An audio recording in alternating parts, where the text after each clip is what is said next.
are 66 degrees at 93.5, 1590 WAKR. Spoonful of sugar helps the medicine. Well, it's time to go to film school, and I think this is a pretty good hint where we're going. Medicine go down, just a spoonful of sugar. So let's bring him in, Joe Fortunato. We're going back to the mid-'60s here with a classic. Joe Fortunato, film study professor, takes us to film school. Joe, take it from there, my friend. Good morning, Ray. Good morning, everybody. And yeah, we're going to take a little break from 80s and 90s movies, which I feel like we've done a lot lately. Going back a little further for you Disney fans. This year marks the 60th anniversary of Mary Poppins, which was released June 18th, 1964. It was directed by Robert Stevenson, written by several writers, Bill Walsh, Don DeGrande, and P.L. Travers, who created the character. It stars, of course, the great Julie Andrews and the great Dick Van Dyke. And it had 13 Oscar nominations, which is huge, including Best Picture. It won 5, Best Actress for Julie Andrews, Editing, Visual Effects for the song Chim Chim Cheree, and the musical score. And with 5 wins out of 13 nominations, this was the Walt Disney's most single successful night at the Academy Awards. Never before or since has a Disney movie won that many Oscars in one evening. Walt Disney himself regarded this movie as one of the crowning achievements of his career.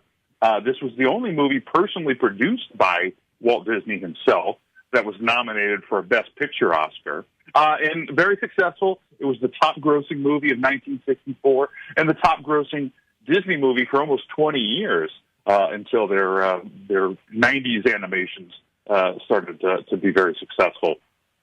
As I mentioned, Julie Andrews won the Best Actress Oscar for her first film. This was her first starring role. So way to hit it out of the park, out of the gate there, Julie Andrews. And like I said, it was one of the most profitable films of the 60s. And as of 2006, it holds the record of being the longest in-print status on video, meaning that since this was released on video in 1981, it has been re-released several times. It has never been out of print, is what I'm trying to say. So it's successful up and down the spectrum for Disney, and it's beloved by millions, billions, maybe even around the world.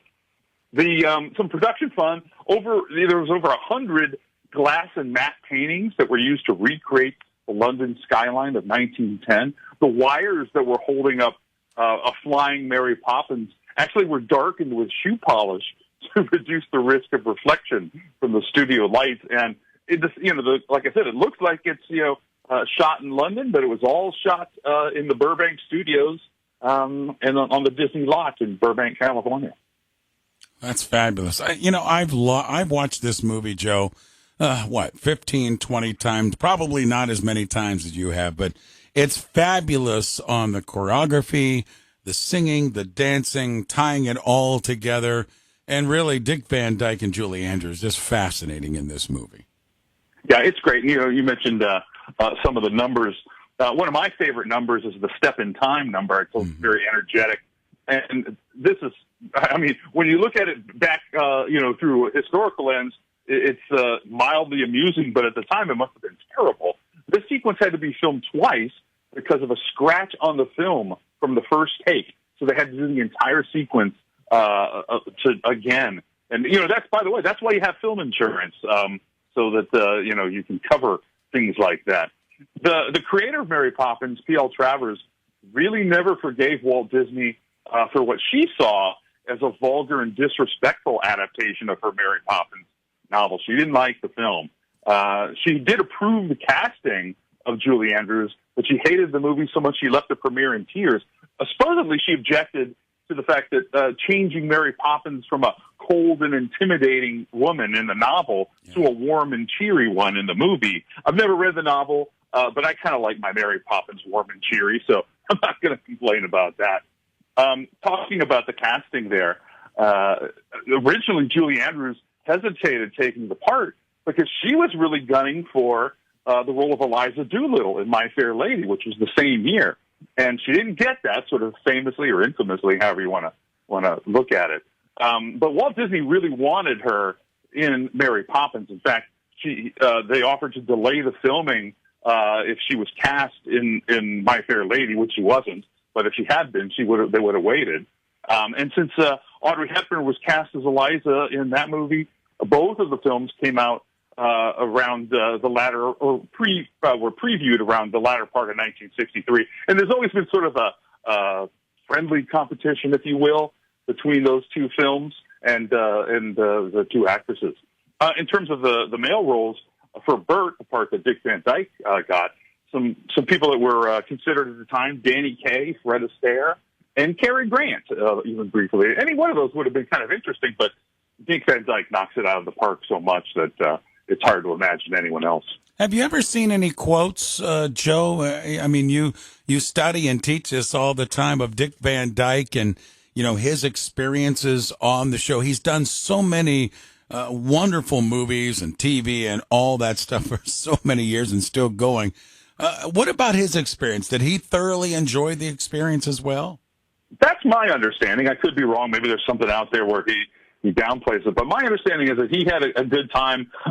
He had a little trouble with the Cockney accent, and sort of, viewers over the years have kind of infamously poked fun at him for a bad accent. But he ended up playing, two roles, the older gentleman and Bert. And he was cutting it up on set, and I think he had a pretty good time with the whole thing. One other just sort of quick thing, the supercalifragilisticexpialidocious, which is a word that we all know from Mary Poppins, actually seems to predate this movie, but experts haven't really pinned down, at least definitively, exactly where or when it was sort of created. The urban myth, and I don't know that this is true, in fact, I'm doubting that it is, but the urban myth is that it has something to do with Irish or Scottish prostitutes. So I don't know. Maybe that's just people kind of poking fun at Disney.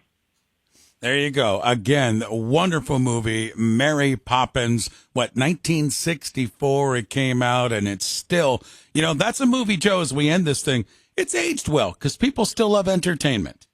It does. It has. And one just real quick story I'll share because the music is so important in this film. Lyricist Robert Sherman was looking for a catchy phrase that could be Mary Poppins' anthem. And when his young son came home from school one day and said that they had just gotten the polio vaccine, thinking that it had been administered as a shot, Sherman asked, "Hey, did it hurt?" And he said, "No, they just gave it to me on a cube of sugar and I swallowed it down." And, of course, that leads to a spoonful of sugar, and that's how that song was born. Perfect way to end it, my friend. Good job. Film School, Joe Fortunato, film study professor, joins us Fridays at this time this week, and you'll be able to check it out again over at WAKR.net. We go back in time with Mary Poppins. Well done, Joe.